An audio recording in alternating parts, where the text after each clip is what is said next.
actually plowed because they never plowed. Quiet on the set. Quiet on the set. We're going live in 10, 9, 8, 7.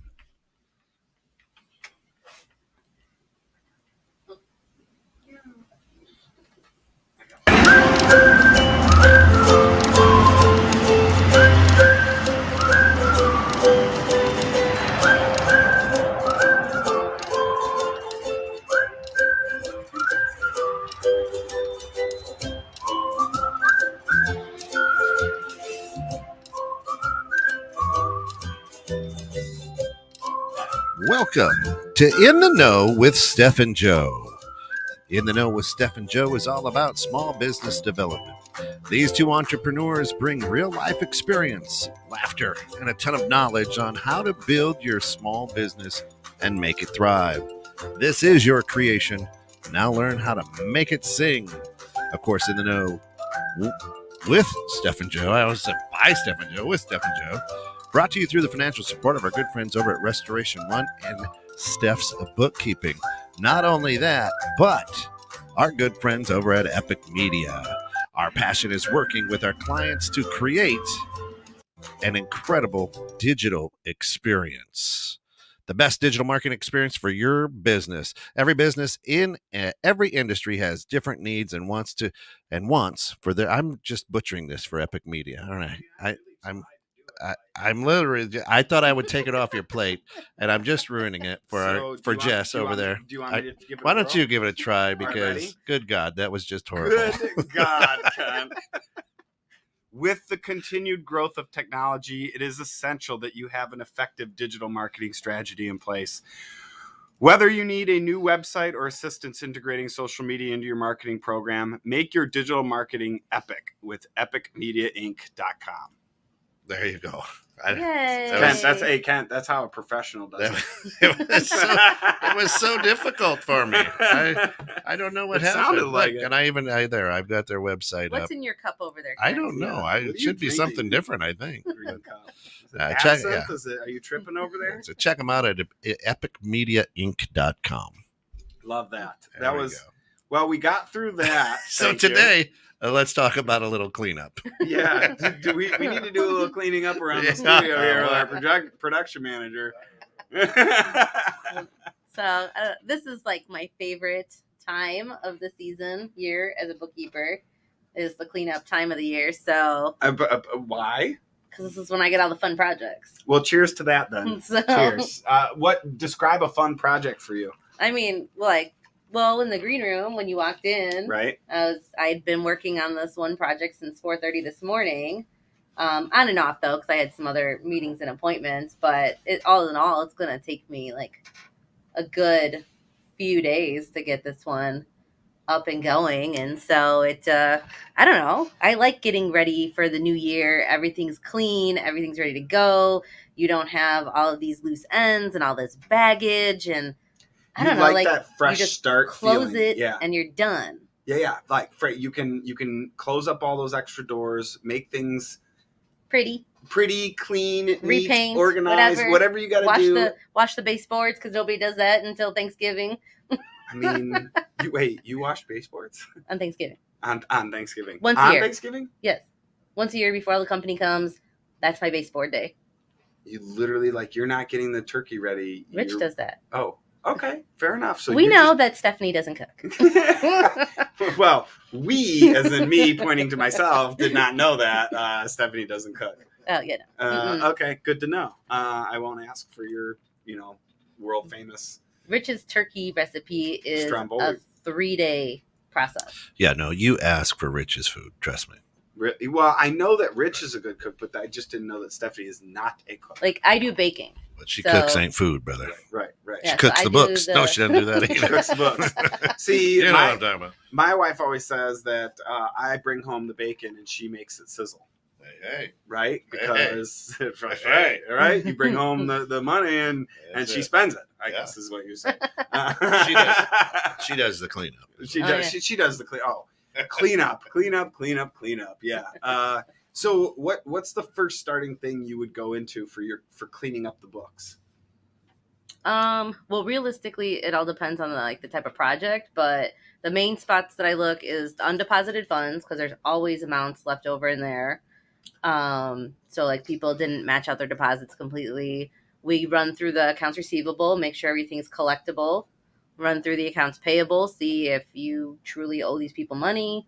And then we just do the normal basic stuff after that, making sure that the reconciliations are all good and tidy. Take a look at the depreciation.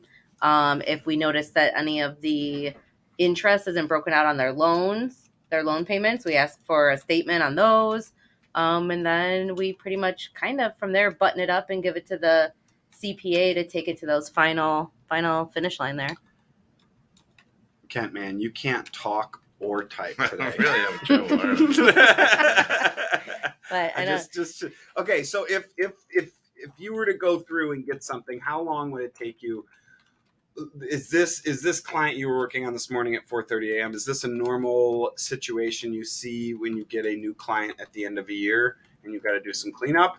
Is that the normal? Like, how long is that client going to take for you to do your job? I guess. Well, it all depends. Well, that's like a loaded question. There's like so many Yeah. roads and rabbit holes that you go down, so it's not Right. Everybody's uniquely different. So realistically, it depends on when I get the file, how many months are left in the year. It depends on the type of business. It depends on who was handling it before. If another bookkeeping firm was handling it and they're just transferring, if they were doing it themselves. Oh, yeah, I was gonna say, do you get a you a shoe box full of receipts and yeah, we do. Yeah, some people like to come and drop stuff off at the office, and we take it and it sits in the shoebox. But there's but no shoe boxes in my house. They're all in binder clips in a grocery bag. The only thing I think that I miss now that everything is with Steph's books and we just do the back end bookkeeping side of it is. I know nobody out there is going to agree with me, but sometimes I miss doing inventory. Like actually being in the thick of it. Well, like I never was a counter because I couldn't reach all the shelves. The top shelf in the warehouse. So and it was at 7 minutes into this show that Stephanie showed her nerdness. I couldn't reach you couldn't reach the top shelf. So I couldn't reach, and then anything over 4 feet. A ladder may or may not have fell on me once. Oh, you're out. And you're pinned out to of a the pallet. Back. Oh, you're so out I was of the back, an ocean nightmare. Yes. So I always got to be in the front of the office. So when I used to work for this one company, Ocean nightmare. Yeah. And is that an ocean nightmare? No, OSHA. Yeah. So, who's this? Yeah. Scotland. Do you know anyone who does mold remediation? No, Scott. I know nobody that does mold. Doing a little cleanup himself. Yes. We're not talking about mold remediation cleanup, Scott. Right. Different cleanup. Yeah, but if you do need somebody, we'll come with a bottle of bleach and take Clorox wipes. Some Clorox wipes. I should use that for Lysol wipes. Yeah. We'll get it taken care of. And a Mr. Clean eraser. What's that? Do you know that old Microsoft Office program? It's not Excel or Word but it was like a data entry kind of. I can't remember the name of it. I remembered it earlier today. I should have wrote it down. Should have wrote it down. But that's what we used at this other company when we did inventory. So there would be 4 people. We would shut the whole company down because it was 7 warehouse locations nationally. So it was a bigger company. Wow. And we'd shut it down for 3 days. And I would be sitting with the other people in the accounting department and we would get all of the tickets. So there was carbon copy tickets. People would count and then rip, stick, and then send the ticket to the accounting department. Gosh. And we entered it all into this software. Oh God, I can't remember the name of the software. How much human error was involved there? I'm going to say 0 because I was entering the tickets. But not in your part. I'm talking about somebody else had to write the tickets down, right? Yeah. You're not clearly you were not allowed out in the field, out in the warehouse, right? Yeah. But there could be so much human error involved there. Yeah. So now at the last company that I worked for, they had a barcode scanner. So they would scan it, Improving and systems. then Okay. put it in there. They would still have to physically count it. So they would scan the barcode on the outside of the bin, physically count it, and then enter the quantity. But it would update in real time to the physical count when you imported it. But there's much less human error in that process. Mm-hmm. Because, I mean, what's the human error? You can't count to, 100 or 200. It's possible. However, I mean, I know it's possible, but I mean, there's a lot less human error. That was one thing I wanted to mention was the, just like part of cleaning up in operations side is going through and literally counting your inventory and almost like figuring out what's a better way to count our inventory, right? Like if we could count our inventory throughout the year, would we be better off and not have 6,000 extra tubes of toothpaste and only and be short 100 toothbrushes, right? Like, so there's got to be a balance in in end of year counting and going, oh man, we have way too many of these, Mm-hmm. right? Because I'm sure you ran into that, right? Yeah, because there was, for some reason, there was always like a mystery box that never got opened. So when you'd open it, you'd find all of these stuff like this is where this was like for the last Ta-da! 7 months. Yeah. Or like, I don't know if you guys ever have done this before, but if we I don't know if we had like a pump, okay, and we replaced What kind like of pump? impeller, like It's a pool pump. It's not my thing, man. I swear to God. I'm asking for a friend. Yeah. So like if you replaced like a basket or an impeller or something on there, Yes. and then they decided whatever, I just want to replace the whole unit. Well, you have salvageable parts that you could kind of put back into your an extra pump. If somebody else's pump goes out, right, you could replace their pump with that pump. So we had stuff that was not like really like, I guess technically purchased inventory parts, and so it was like a whole miscellaneous pod. Shelf. Yeah. Then that's a tough thing to tackle, is inventory with efficiencies. How do you not waste? How do you keep just enough right in your stock to where you're not overstocking, but you're not your clients customers aren't waiting for you to get your inventory in, especially now. We're going to talk about the supply chain for this, struggles in the supply chain and all that. But like that to me is something that's really big, is that need for a good solid system that you could do it by paper like you guys did in that one, but there's so much room for error. Yeah, I mean that was like 16 years ago, so it wasn't like there were still computers and barcodes then. That's all I'm saying. You're still in the 2000s. Yeah, but I mean, I think that one of the benefits that comes from I just got out of the thing. Oh no. One of the benefits that comes from doing the inventory and doing your physical count and kind of going through it is, one, you see like how many things either potentially got lost, stolen, damaged, or not billed. Right. And then you also can put together your projections for 2022 and then be able to put your early buy orders together. Because I don't know if you guys ever purchase based upon like early buy. I know that some of my clients, that's how they save and are able to be competitive with online pricing, is that they order so much. They put a purchase order in and need it delivered by X date, but then they also get 90-day terms on some of that, and that gives you negotiating power, buying power with your vendors, and then that also helps tie into how do you know how much to order. Correct. Like if you went through 10 containers of this, then next year you want to grow by X amount of percent, so I should maybe order 15 containers based upon my growth plan. But you're not going to know that until you clean everything up and really kind of dive in. And that's where, to me, like some kind of barcode system, if you're doing that if you're barcoding in and barcoding out items, inventory, that's a real-time running system that you can know at any time how many screwdrivers do I have that are purple with, pink flamingos on them. You have a very weird maybe. warehouse with toothpaste and toothbrushes and screwdrivers. Flamingo screwdrivers. Purple flamingo screwdrivers with pink flamingos on them. I'm just coming up with stuff in my head. I don't know. This is just what's in my head. Yeah. I think another fun thing at the end of the year to go through is all of the work orders. So I've gone through, back when I was an office manager, gone back through and ran through all the work orders and the tickets that were created to make sure things were closed out. And we've gone back through and found, like, I don't know, some like 10 grand sometimes in stuff that was never closed out and billed. And then you got to bill somebody like 5 months later and be like, hey, Merry Christmas, here's your bill. Yeah. Oops. So a question has come in. Does every business have a need for cleanup at this time of the year? And Joe, not being a bookkeeper, what does your business do for cleanup this time of year? Okay, I'll answer that real quick. My business calls Steph to clean up our books. No.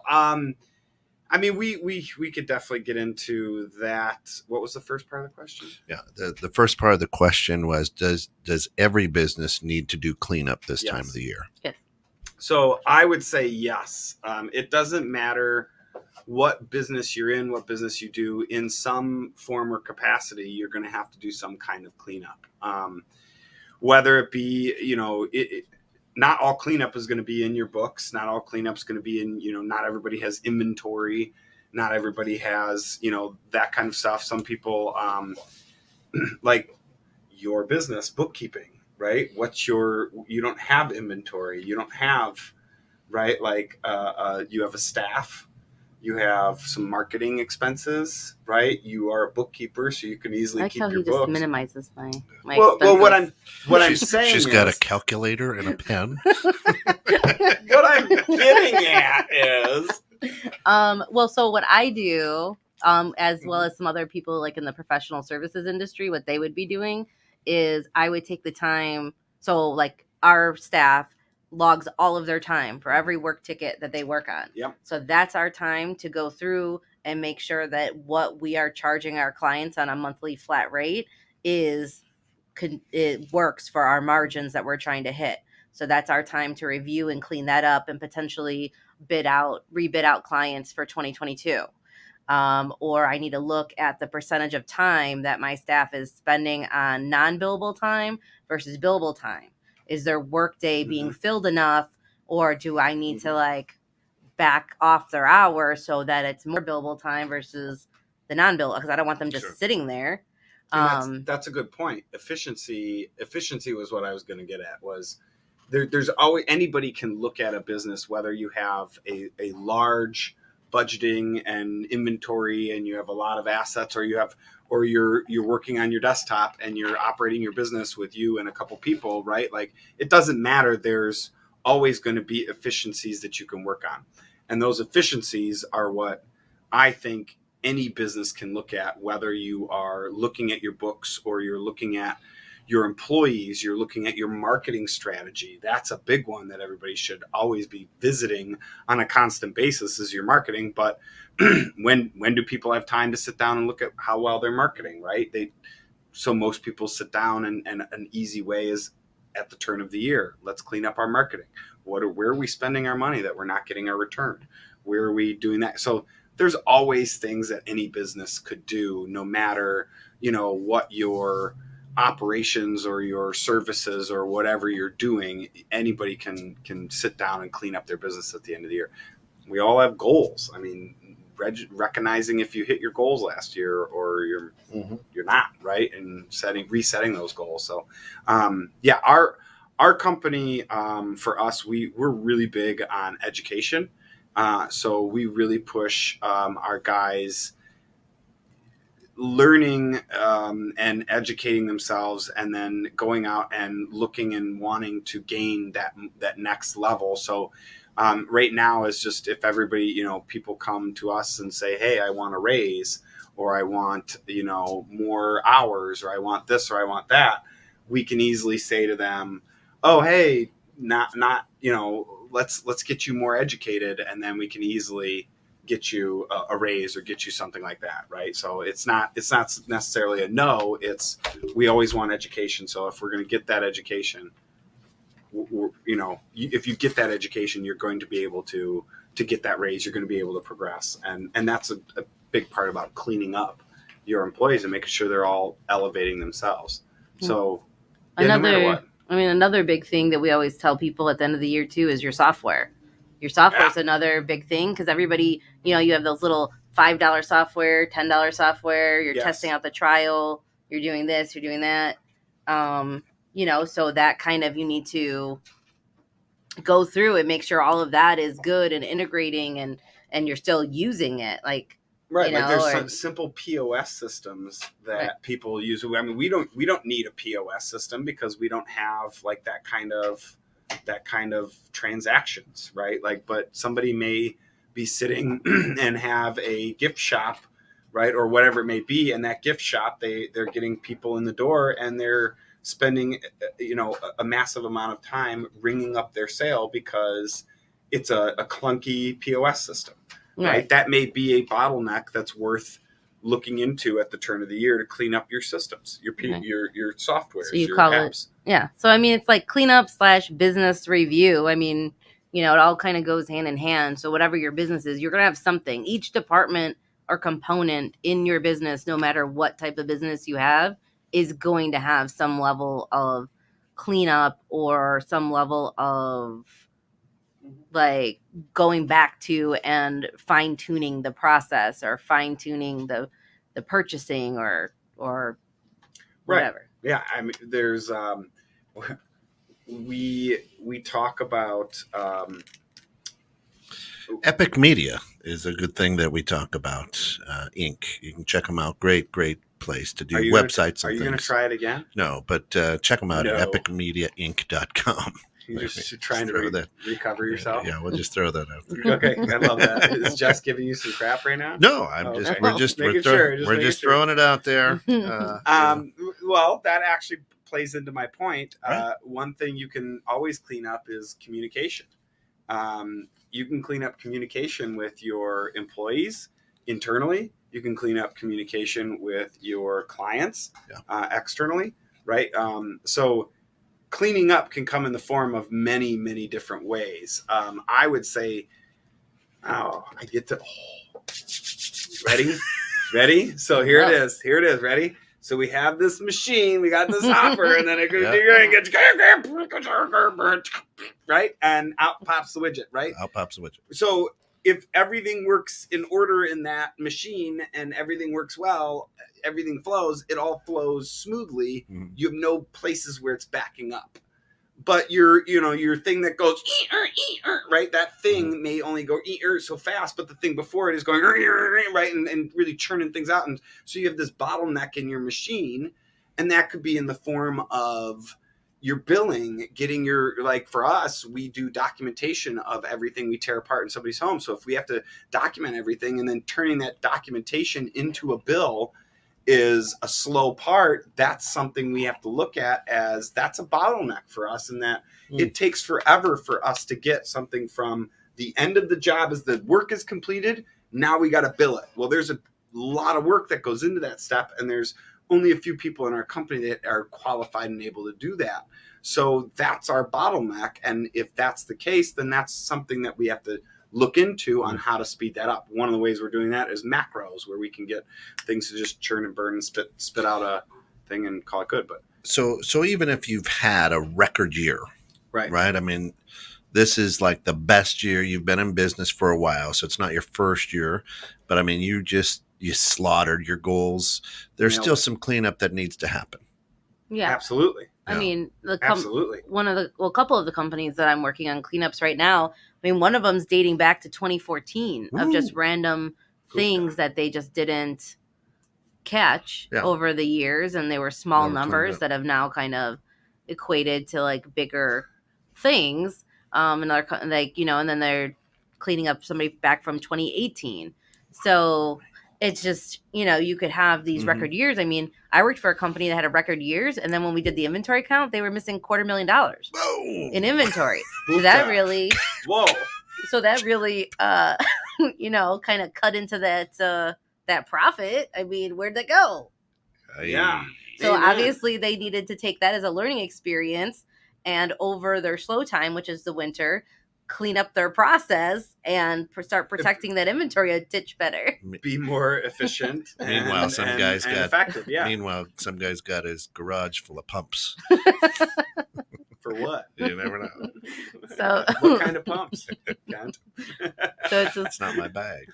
So yeah, you could have a record-breaking year, but then you Yeah. didn't know that this tornado of a mess was going on behind the scenes.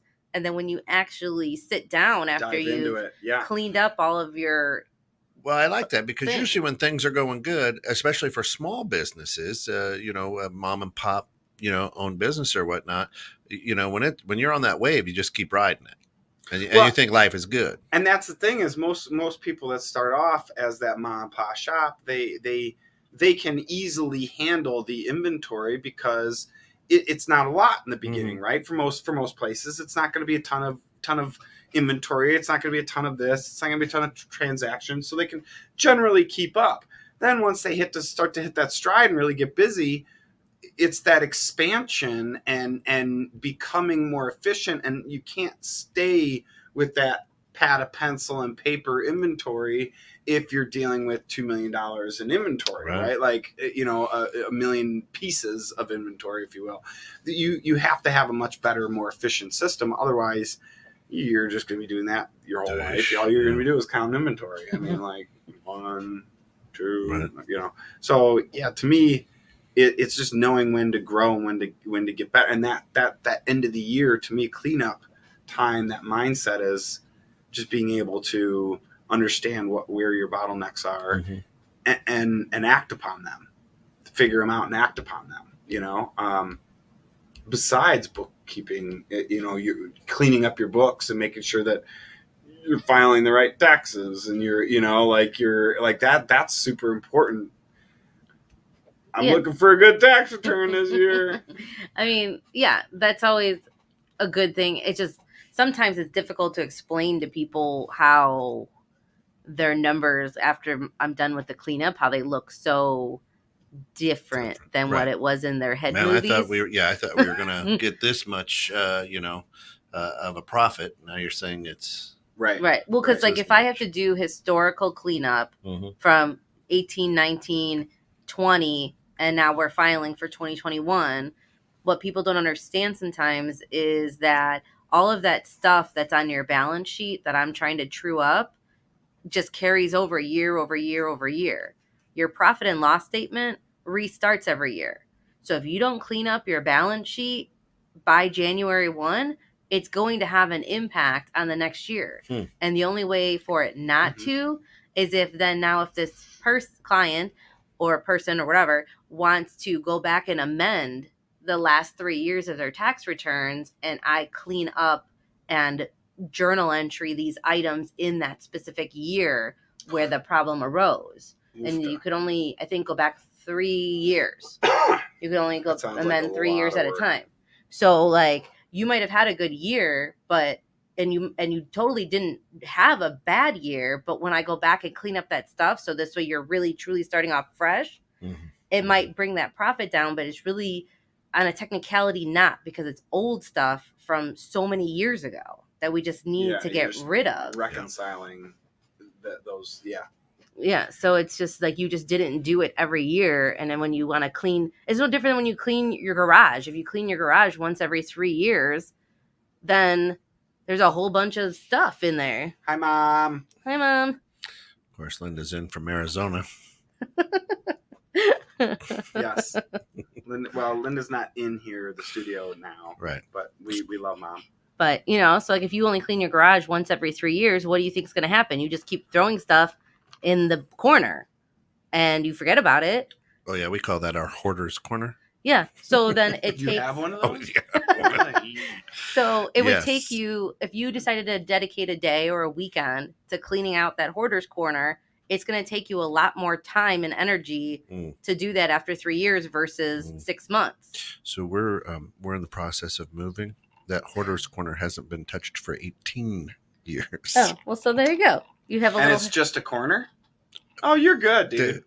You're well, good. Kind of. do you want me to give you the square footage of the corner? Well, I can only imagine that a room has 4 corners, and if you're only operating one corner, now if you're operating 4 corners, It's yeah, it's yeah. it's high, You ever see the show Hoarders? bro. Yeah. Do you know what I do for a living? Yeah, you've seen it. Yeah. Do you know what I do for a living? Well, Mom says that she couldn't miss all this madness. Madness, I mean- Madness. Come on, Linda. We're cool. But yeah, so it's not just that. I mean, also something that we didn't mention too is HR. Mm. This is a good time to take a look at your employee handbook. This is a good time to take all of those processes that are in your head as an owner and jot them down on paper so you could have some level of uniformity and onboarding. It ain't just me today. It's something in the studio. Uniformity. And in Florida. Uniformity. Yeah. I also like taking the employees and, hopefully if you have an employee, you're doing evaluations on your employee, not as a negative thing, but as a positive thing, because employee growth is always important. And around the new year is always a great time, milestone to do so. So I like the idea of giving them goals, giving them, growth opportunities, ways to get out there and get their, Get to the next grow level. grow to the next level, be a bigger and stronger person, and make more money, go out there and do better things for themselves and improve themselves rather than just be stagnant in what they're doing every day. Mm-hmm. And I also feel like another reason why we're saying like now in mid-November that this is the time to start doing this is because, as everybody knows, we're about to go into holiday season, and that's already stressful enough, when you are traveling or getting together with family or hosting or whatever. Then you also have this looming like monster in the shadows waiting for you to get handled. I always like the idea of, thinking about it, for myself. I'm a business owner. So if I'm going to go and implement something for my employees or do something with my employees, I got to be, 6 steps ahead of them. I can't go, tomorrow we're doing evals. Well, I better think about the eval tomorrow, right? Like, no, I got to have the evals ready, or hey, I want to send them off to do some educational training, right? Well, I can't think, the week of the educational training. Well, I guess I'm going to go sign up for that training now. No, I have to pre-plan it. I have to get a hotel. I have to, right? It's all that planning stuff and getting it prepped and ready. It's the same thing with getting your employees into goals and getting them to grow in education. Same with yourself, right? Like, the only way to do that is to start planning now, and now is the best time to plan if you're going to do it at the turn of the year or even at the beginning of the year, because people are going to want to head off for the holidays and head off for this and head off for that. One thing I wrote down here in my notes was, this is another point to that, is that you can't change all at once. It's slow and steady. So that was one thing, that if you're going to go and clean house, you're going to go and clean up, and you're going to go and find something that you want to do new, you're not going to be able to just drop a bomb and all of a sudden everything's going to be different, right? Like, you have to slowly work through little incremental changes to get to that ultimate goal that you want. So if you're going to start, you might as well start, right? And work at it, but you got to take little steps to get there. So, yeah. So for you as a small business owner, what is your steps? Like, what do you go, like, this is the thing I clean up first, and then second, and then third, and then so on, to then be ready to go live January 1. What is your kind of steps? Because I kind of know our steps. So I'm just curious if anybody else does it like me, or if I'm a little nutty. No, we agree that you're a little nutty. I would just, should I skip the steps and just say yes? Yeah. For me, and the way I like to think about things is, I I always revert back to the bottleneck. If you're not unclogging the bottleneck, then you're not you're only as efficient as that bottleneck. And I like the way that you say that, because as a busy business owner, you tend to glance over that. Like, I'll get to that bottleneck. It's working. Okay, I'll get to it. I can work It's around functioning, it. Right? Yeah, right? correct. It's doing enough. Yeah, I like that. But Just put a little WD-40 on it. It's fine. I mean, a little panther piss is what my uncle used to call it. works 100% of the time, 60%. Wait. Fun fact. Do you want a fun fact? Do you know why it's called WD-40? Why? Wait, I do. Come on, Ken, you should know this one. I do know this. It's actually fish oil. No, it's not. Yeah. No, it's not. What is it? It's a petroleum-based thing, bro. WD-40 is it's called water displacement 40 because it was the 40th Which formula. one's fish oil? I thought one of them was made. No, of it's fish the 40th formula that they made up in the lab, and it was the 40th formula for water displacement.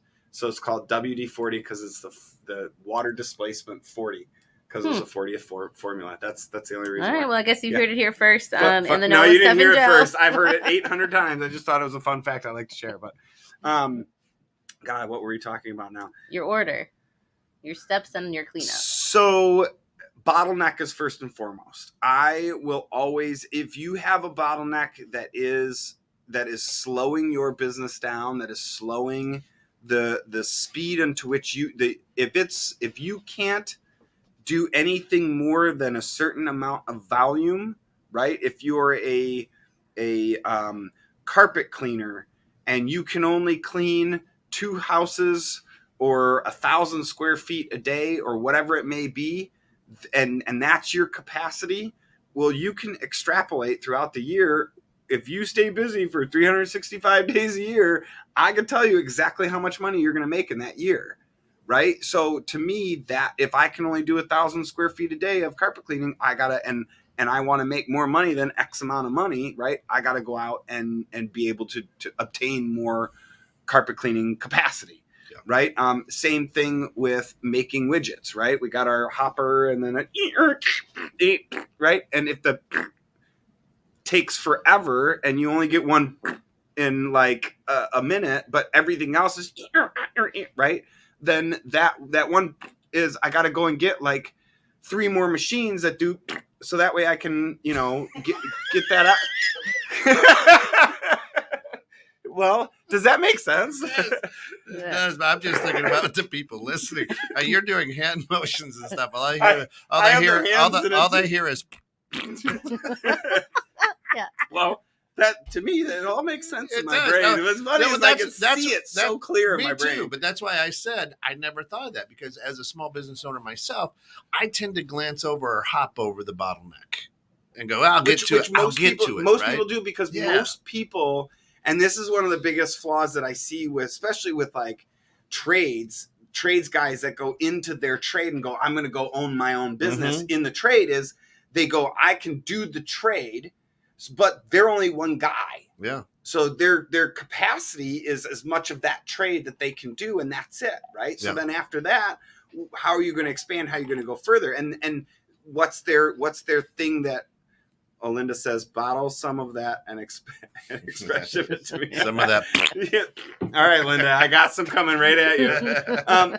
But that trade person can only do so much of that trade. So then they're limited in their capacity of what they can do. So what's the bottleneck? Them, because they need more tradespeople underneath them, and most of tradespeople that start a business can't let go of that.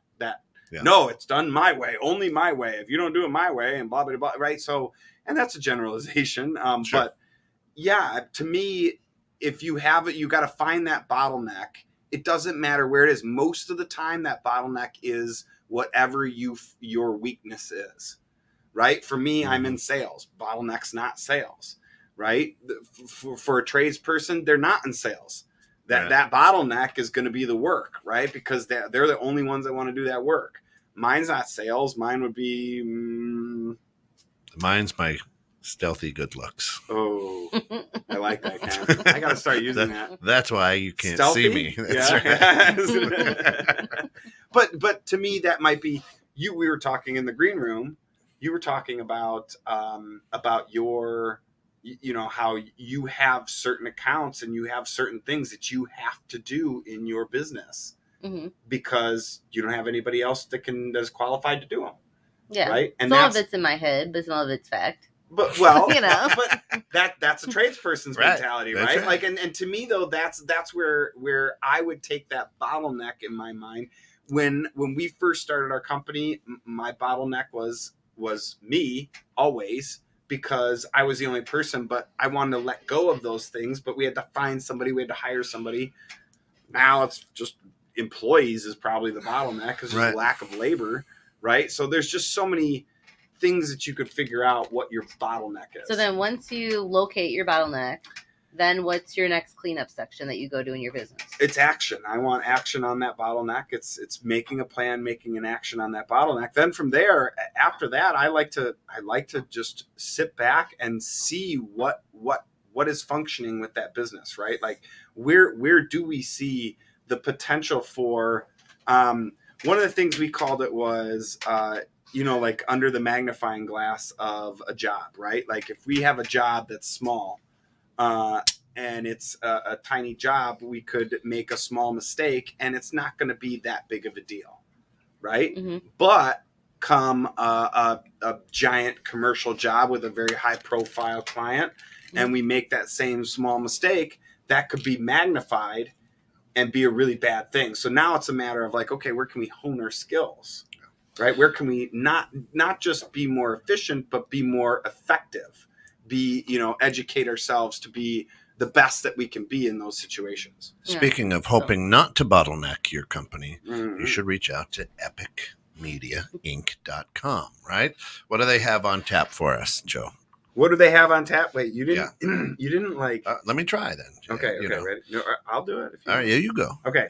With the continued growth of technology, it is essential that you have an effective digital marketing strategy in place. Whether you need a new website or assistance integrating social media into your marketing program, make your digital marketing epic with epicmediainc.com. That was we should have recorded that. We should have. That was spot on. That was like spot on. Whew, that was a good one. So I guess where I would start, or where I recommend for from my perspective, is anything that's going to impact your financial numbers. So I would rather them focus on doing the inventory count, running through their AR, running through their AP, anything that's going to impact their numbers. So this way, then from there, I could do what I need to do on my end to present them with financials for them to then build their budget and goal plans for 2022. We have such a different mind. Yeah. So that's kind of, we have such a different, that's how it works. Like for me, like with my clients, to make it easier and more flowable for my job. Right. That's for you to do your job with your clients. Right. Because it makes what it more about sense. With your company? With my company? Yeah, well, what do you do with your company? Because I did what I do with my company. I show you mine, you show me yours. So typically, Rich and I will sit down. I don't want Rich involved with this. So for everybody out there listening, we just went shirts and skins. Game on.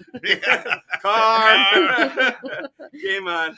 So we kind of look at the numbers for the timers. That's usually where we start, is we look at our timers, make sure that we're billing out the proper dollar amount to our clients. Then from there, we handle that. That to me, in my mind, is job costing. Right. So we go through, process that, make sure that's all profitable, good, ready to go. Okay. Then we look at our sales. He'll put together a growth plan percentage that he feels will hit. I'll put together one, and then we kind of see who's successful at the end of the year, who wins that race. What's the bet in that one?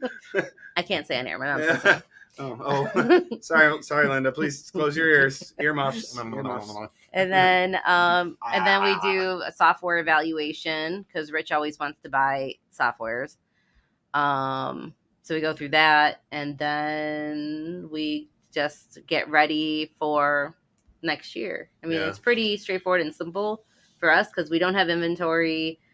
We just got employees this year, so we've only had them for 6 months. Well, clean So- up too. And I like what you say about software, not necessarily software, but what's your contract with your internet provider? Could you get a better deal? Mm-hmm. Not necessarily changing providers, but could you get a better deal? Could you get a better Would deal? it be worth it to just upgrade to Right. get a better speed, so that way you're not, banging your Downtrodden. head, Right. You don't yeah, get that downtime bottleneck. banging your head Yeah. on the freaking desk all day. Right. Oh. Right. I agree. Yeah. There's a lot that you could do with regards to that, but even, you even said though, the bottleneck is you look at and you go, all right, here's where we can hone ourselves.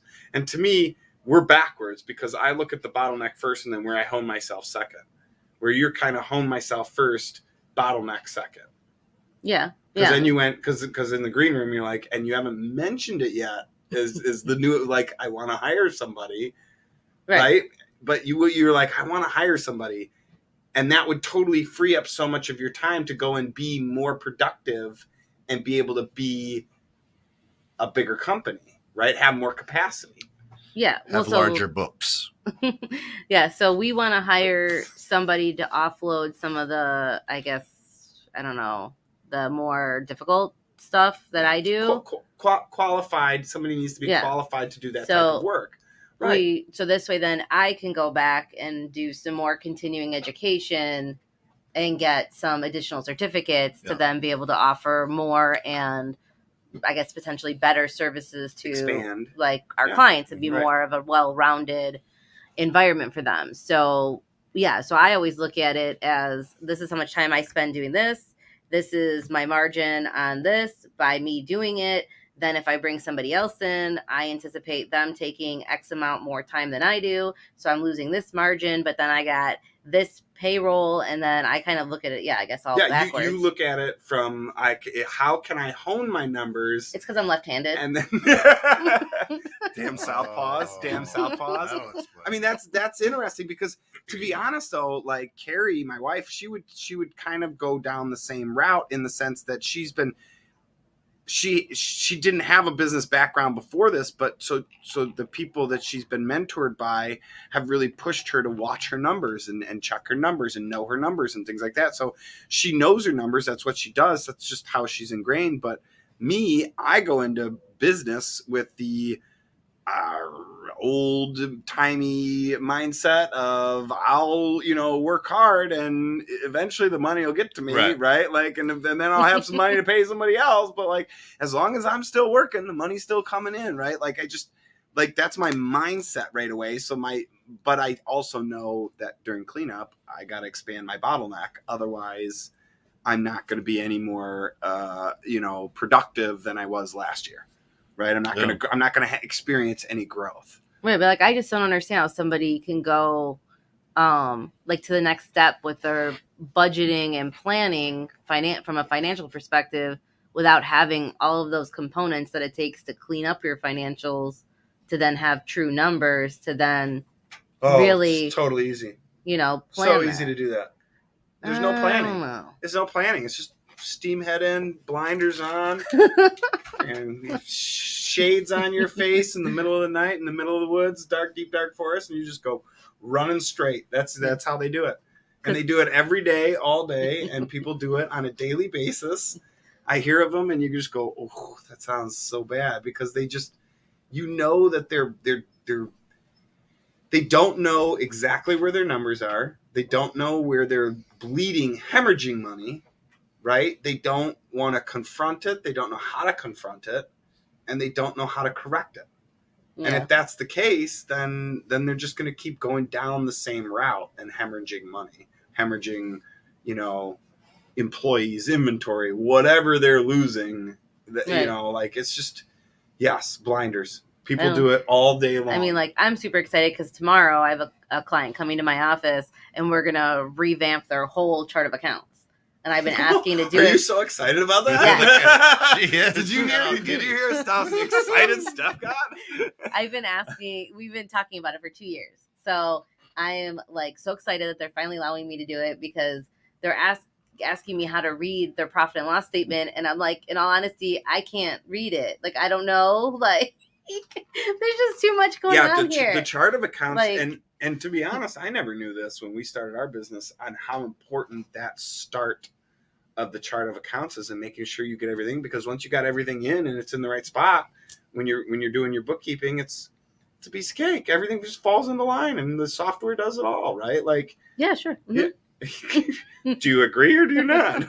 I mean, well, I don't know. I guess I'd have to see like where the bucket, like where everything's being put in for, you know. So it's just that's like what I'm using it from different. my experience of our chart of accounts. I've had an incredible wife and business partner that has absolutely sticklerized our chart of accounts.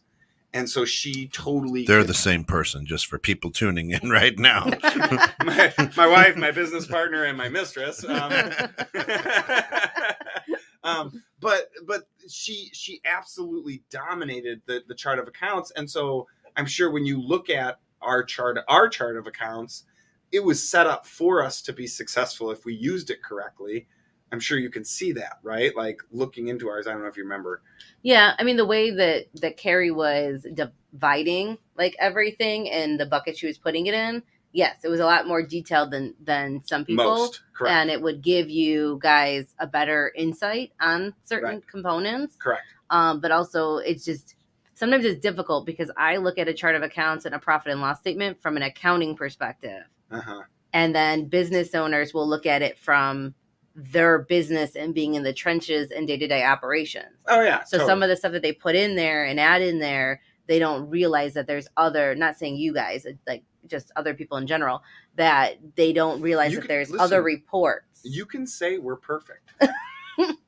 There's just and not me, my wife. You could say my wife is perfect, because she would really appreciate that from somebody that's experienced in that field. But yeah, I would say that there's just so much that goes into that.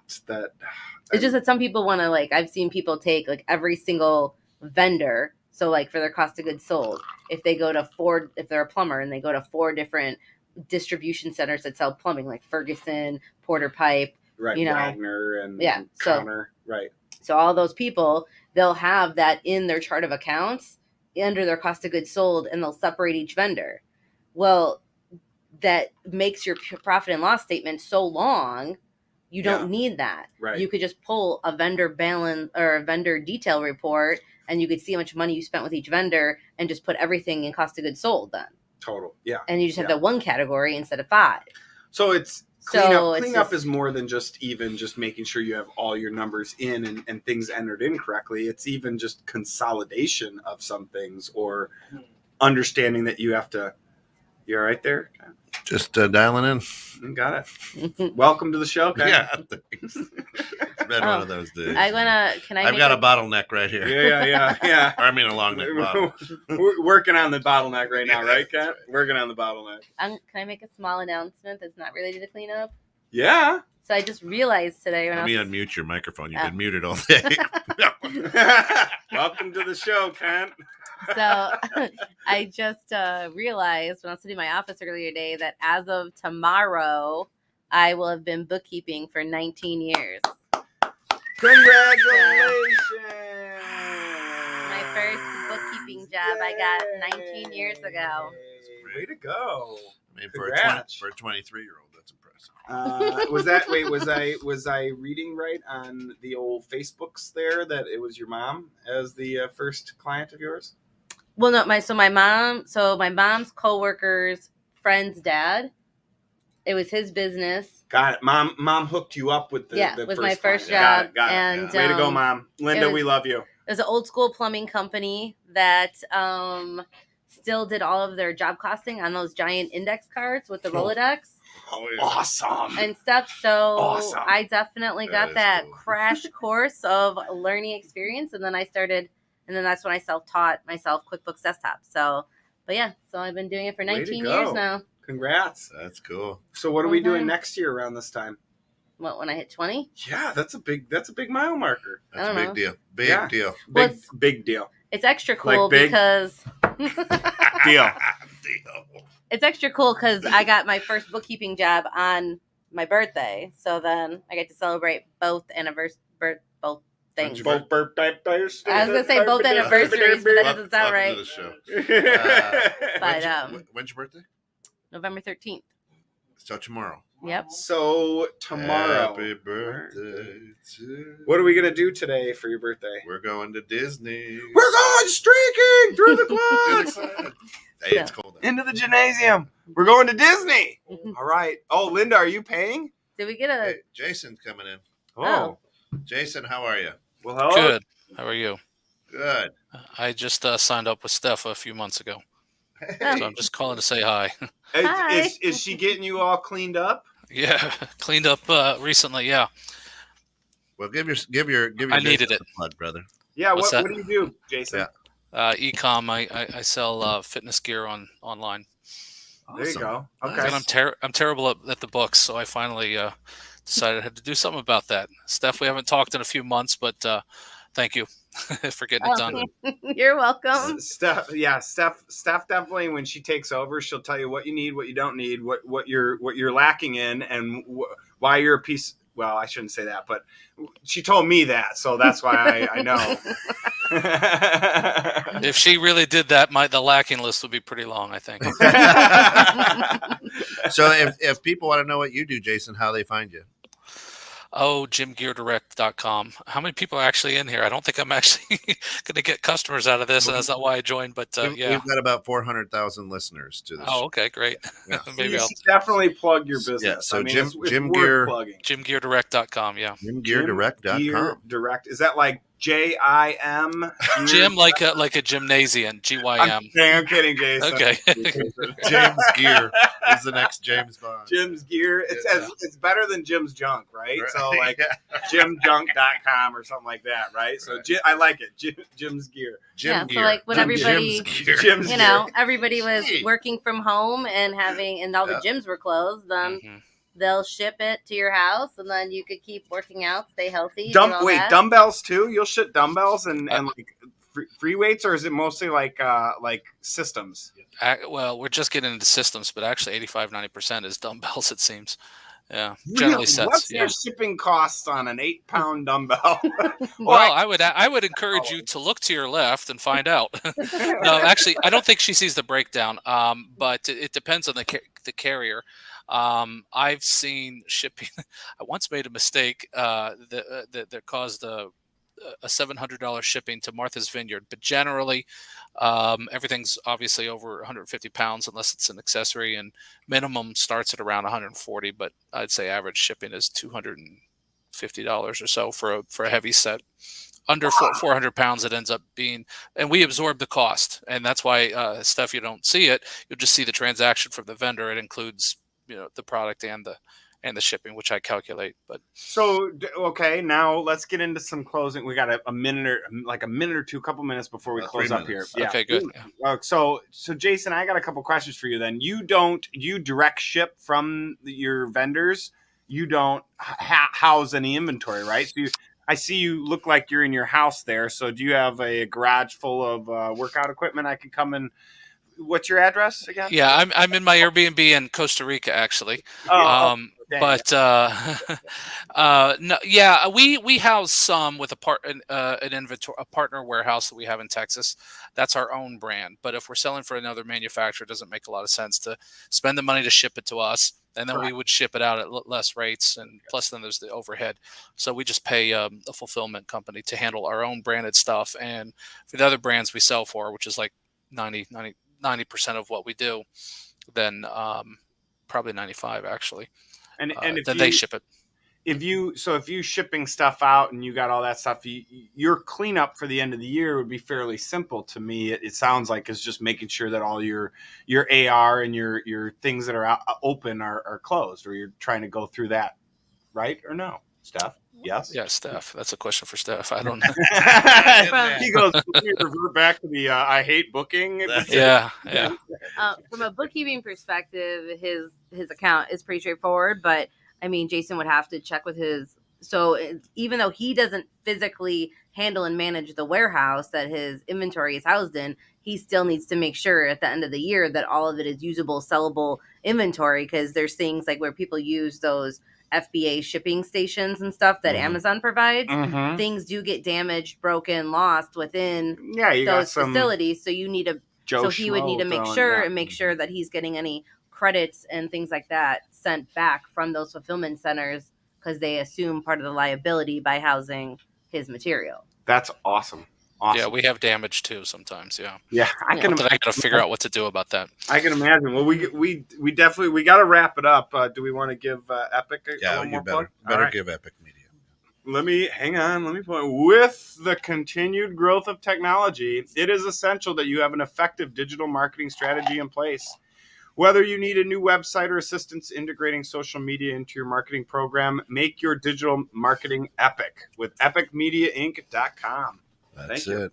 Of course, for all of us here at 216 The Net, thanks for getting caught in the net with us. Jason, thanks for jumping on again. Thanks.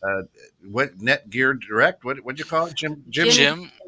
Yeah, Jim with the GYM, Jim Gear Direct. I'll try to come on next time, but this is the first time I've made it, and hey, we appreciate Jim Gear Direct. Yeah, let's JimGearDirect.com. Check them out. Great stuff. And remember, now is the time to do a little bit of cleanup. So for all of us here at 216 The Net, enjoy the rest of the weekend. Come back tomorrow morning for Metaphysical Meanderings, along with my Living Low Sodium. So great stuff, folks, and appreciate who you are and where you're at in life and getting caught in the net. Force In the Know with Steph and Joe. I almost goofed that up too. Man, you are on a roll everybody, today, enjoy the weekend. Thank you, Jason. Thanks, you all out there. Bye. You guys have a great one. Bye, Linda.